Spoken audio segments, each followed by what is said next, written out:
All right, let's talk about fate. But, forget the crystal balls and all the mystical stuff. What we're going to do here is build a really practical guide for understanding what fate actually means in your life, and more importantly, how you can start working with it instead of feeling like you're just fighting against it. You know that feeling, right? Where you meet someone at the absolute perfect time, or, on the flip side, a project you've poured your soul into just collapses for reasons you couldn't possibly have seen coming. It's that feeling that you're just a character in a story that someone else is writing. So this brings up a huge question. What if fate isn't this fixed, pre-written path that you're stuck on? What if it's more like an interactive process, almost like a dance between what happens to you and what you choose to do about it? Okay, so to really get a handle on this, we need a better definition of what fate even is. So let's break it down into a new and I think much more useful equation for how your life actually unfolds. So here it is, the fate equation. Let's unpack this. Framework is basically your starting point, your biology, where you grew up, that kind of stuff. Chance, well, that's all the random events, the lucky breaks, the bad timing. Decisions are, of course, your choices. Relationships are the people in your life, your network. And time is the ingredient that lets all of this play out and develop. You see, it's not just one thing. It's the interplay of all of these things together.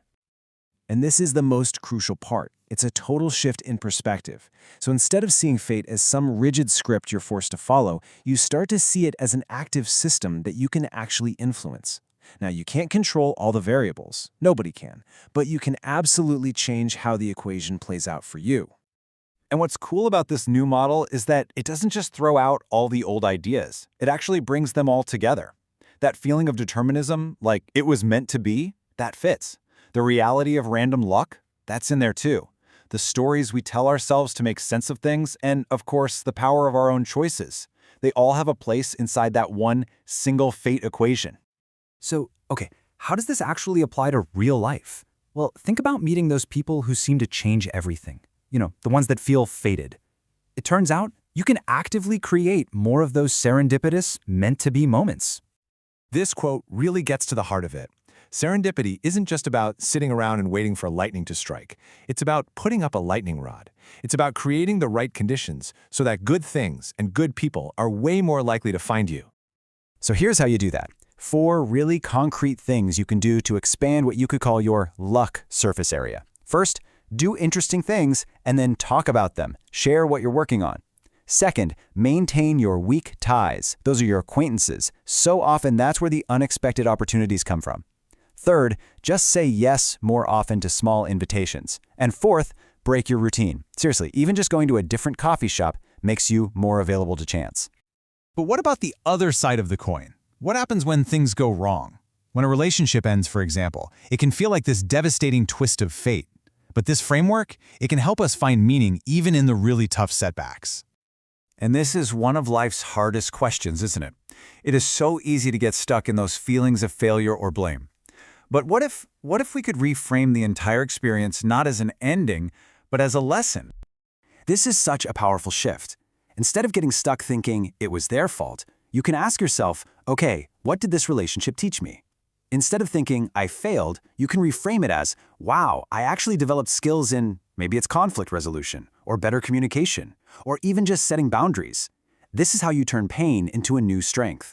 You know that phrase, it wasn't meant to be? It can feel so passive, almost like an excuse. But if you just add one simple phrase to the end of it, and that's why I now choose to, it transforms everything. It turns a statement about fate into a powerful declaration of your own choice and your direction for the future. Okay, so we've reframed the big picture. Now let's zoom in on some really practical tools you can start using every day to make better choices within this new framework of fate. First up, the circles of control. Think about where your energy goes. A small part of your life is things you can directly control, like your own actions, your mindset. A bigger part is things you can influence, like a conversation or your relationships. But most things are in that outer circle. Stuff you just have to accept, like random chance or other people's decisions.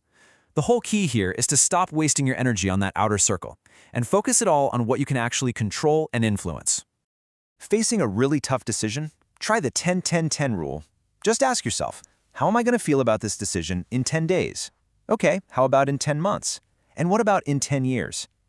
This simple little trick just pulls you out of the heat of the moment and gives you some much-needed long-term perspective. This one is incredibly effective for breaking bad habits or building good ones. It's called an if-then plan. You simply pre-plan your response to a specific trigger.